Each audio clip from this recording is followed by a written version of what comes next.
ఇంకా చివరికి యేసు ప్రభు వారినే భయంకరంగా తిట్టేసేమేమో.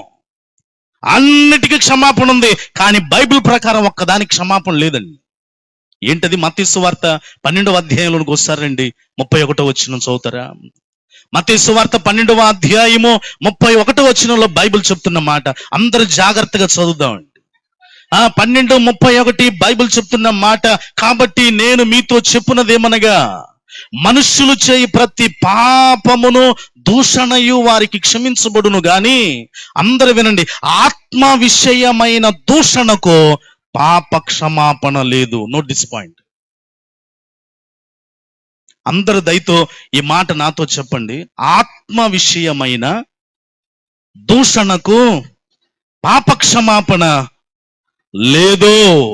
ఈ రాత్రి ఆలోచించేయండి. ఇప్పుడు ఆత్మ అని అంటే ఏంటంటే, వినండి జాగ్రత్తగా నా వైపు చూస్తూ వినండి. ఇందాక చెప్పాను, తలంపులు ఒకదాని మీద ఒకటి సాక్ష్యం ఇస్తాయి. ఈ తలంపులను కంట్రోల్ చేసేది ఎవరంటే మనస్సాక్షి అని చెప్పాను. ఇప్పుడు ఈ మనస్సాక్షికి ఎవరు చెప్తారు ఇది తప్పు, నువ్వు తలంపులకి చెప్పు అని మనస్సాక్షికి ఎవరు డైరెక్షన్ ఇస్తారంటే పరిశుద్ధాత్మ. చప్పలు కొట్టండి ఒకసారి. ఏ ఆత్మ అండి? దగ్గరికి చెప్పండి. ఏ ఆత్మ? పరిశుద్ధాత్మ.